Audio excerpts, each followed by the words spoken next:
dia, casais. Bom dia. Tudo bem com vocês? Então, conforme combinado, conforme o Eli falou na aula passada, hoje nós iniciaremos os estudos do capítulo 2. E o capítulo 2 tem o título Um para o Outro, Ambos para Deus. Abra sua Bíblia em Gênesis capítulo 2, nós leremos os versículos 15 até o 21. Gênesis capítulo 2, versículos 15 a 21. Então diz o seguinte: Tomou, pois, o Senhor Deus ao homem e o colocou no jardim do Éden para o cultivar e o guardar. E o Senhor Deus lhe deu esta ordem: De toda árvore do jardim comerás livremente, mas da árvore do conhecimento do bem e do mal não comerás, porque no dia em que dela comerdes, certamente morrerás. Disse mais o Senhor Deus: Não é bom que o homem esteja só. Far-lhe-ei uma auxiliadora que lhe seja idônea. Havendo, pois, o Senhor Deus formado da terra todos os animais do campo e todas as aves dos céus, trouxe-os ao homem para ver como esses lhe chamaria. E o nome que o homem desse a todos os seres viventes, esse seria o nome deles. Deu nome o homem a todos os animais domésticos, às aves dos céus e a todos os animais selváticos. Para o homem, todavia, não se achava uma auxiliadora que lhe fosse idônea. Então o Senhor Deus fez cair pesado sono sobre o homem, e este adormeceu, tomou uma das suas costelas e fechou o lugar com carne. É interessante que o autor do livro ele coloca que existiu o primeiro replay da história. Os homens aqui gostam de jogar futebol vão entender que quando é feito um gol, aí a gente espera para ver o replay. E aí eles começam a mostrar o replay de como foi o gol e fazendo uma série de comentários.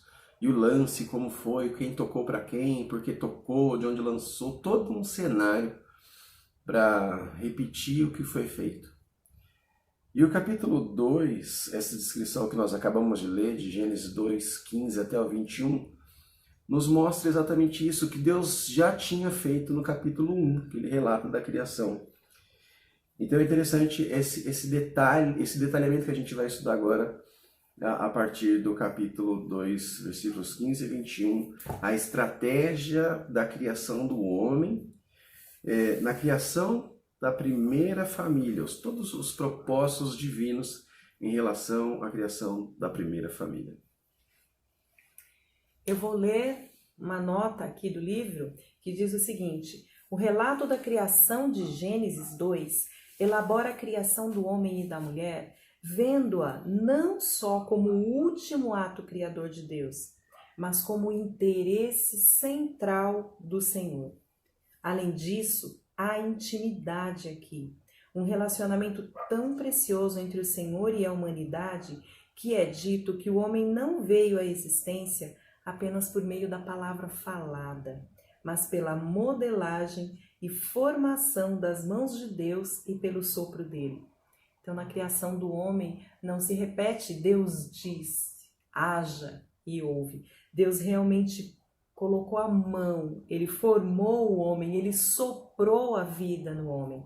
Então, dando ênfase a essa criação, né? E aí, em seguida, a criação da mulher, mostrando, então, todo o cuidado que Deus teve nesse formar o primeiro homem e a primeira família. No capítulo 1, como vocês podem lembrar, nós aprendemos sobre o propósito da família. Então, nós vimos que a família é para refletir, representar e reproduzir a imagem de Deus. Aqui no capítulo 2, nós iniciaremos os estudos vendo como o casal pode fazer isso. Como o casal pode refletir, representar e reproduzir a imagem de Deus. E nessa parte da criação, então, nós veremos essa importância do relacionamento entre homem e mulher. Lerei agora, então, outra nota aqui do livro, que diz assim: por causa de seu amor e sua unidade e diversidade, a Trindade torna-se o nosso modelo de comunidade, seja na família, na igreja local ou em qualquer nível sociológico. O ser humano pode seguir o exemplo do seu próprio Deus.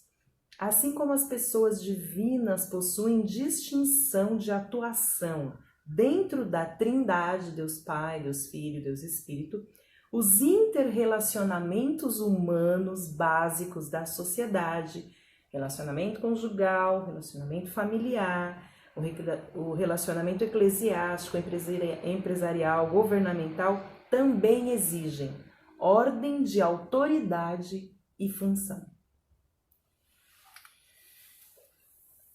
É interessante também termos aqui um adendo que o autor coloca. Eu não sei se vocês já notaram, e isso nós achamos bastante interessante, que embora o homem tenha sido criado pelas mãos do próprio Deus, havia um problema. Parece contraditório, mas o homem estava só. E aí ele nos deixa uma pergunta: como isso era possível se o homem tinha comunhão perfeita com Deus? Então nós estamos falando aqui que não existia o pecado não havia entrado no mundo. Nós estamos falando que Deus que o homem relacionava diretamente com Deus. E como isso é possível ter então um problema? Abra sua Bíblia em Gênesis capítulo 1, versículo 26. A Sandra vai ler aqui, Gênesis 1, 26.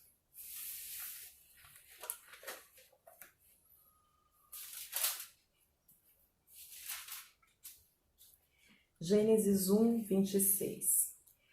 Também disse Deus: façamos o homem à nossa imagem, conforme a nossa semelhança. Tenha ele domínio sobre os peixes do mar, as aves dos céus, animais domésticos, sobre toda a terra e sobre todos os répteis que rastejam pela terra.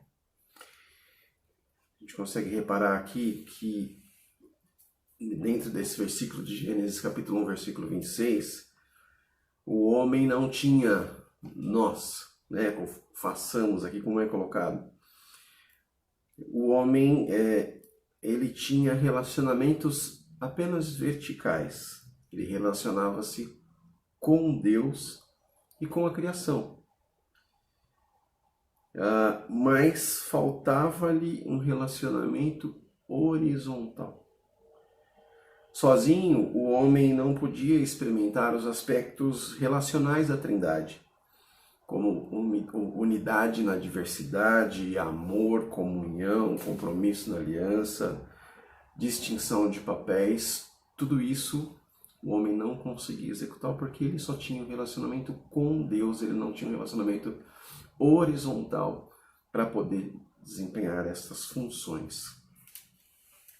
E nós entenderemos então, a partir daí, que essa questão do homem não ter um relacionamento horizontal com um ser criado, que ele pudesse relacionar-se de maneira que a criação fosse igual, não era um animal, não era a natureza e também não um relacionamento com o próprio Deus, nós podemos ver que sozinho também ele não era capaz de reproduzir novos adoradores à imagem de Deus.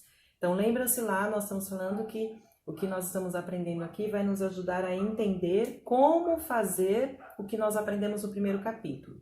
Então, se sozinho ele não podia ter comunhão com outro alguém que fosse semelhante a ele e que pudesse completá-lo, como nós vemos na Trindade, que há esse relacionamento, sozinho ele também não poderia reproduzir outros adoradores à imagem de Deus e também não poderia cumprir o que Deus tinha colocado em Gênesis 1, 28, sede fecundos, multiplicai-vos, enchei a terra, sujeitai, dominai.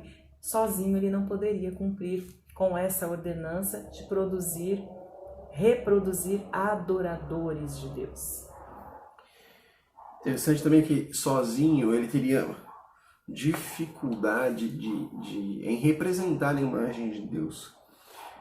E a ordem de Deus era que cuidasse do jardim e cultivasse. Isso está lá em Gênesis capítulo 2, versículo 15.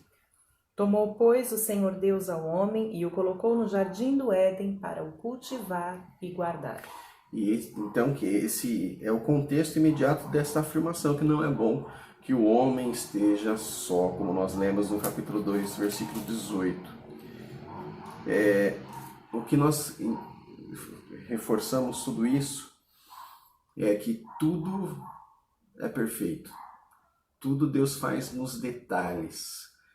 Acabamos de entender que o homem ele precisa necessariamente de ter um relacionamento horizontal, assim como vimos Deus se relacionando na Trindade. Então, o seu companheiro, a sua esposa, o seu cônjuge, o relacionamento que vocês precisam ter é da mesma forma, igual ao relacionamento da Trindade. Você vai exercer amor, você vai exercer paciência, você vai exercer tantas outras qualidades que o próprio Deus te dá para que você exerça. Então, e tudo isso como nós representaremos a imagem de Deus, como Deus será glorificado em nossas vidas, cada um desempenhando o seu papel. Então é isso.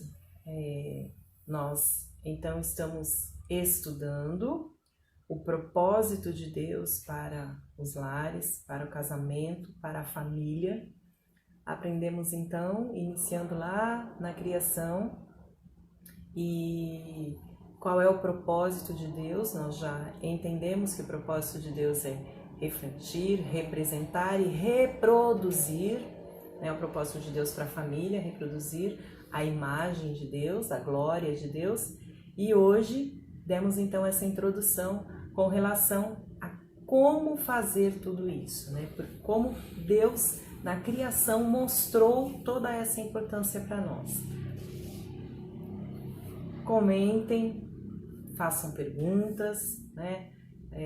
Nós estamos agora com essas aulas online, é bem diferente, a gente não tem essa interação que estamos acostumados a ter na sala, né? É bem YouTube mesmo, né? Dê um like, ative o sininho, enfim, mas converse com a gente. Nós estamos, enquanto professores da classe, nós dois, o Eli e a Lilian, dispostos e disponíveis para conversarmos a respeito dessas aulas, dessas lições, e tragam exemplos, o que vocês também pensaram, complementem, contribuam para que as nossas aulas sejam mais ricas. É isso aí, gente, tá bom? Contamos com vocês, Deus abençoe, um bom fim de semana para vocês.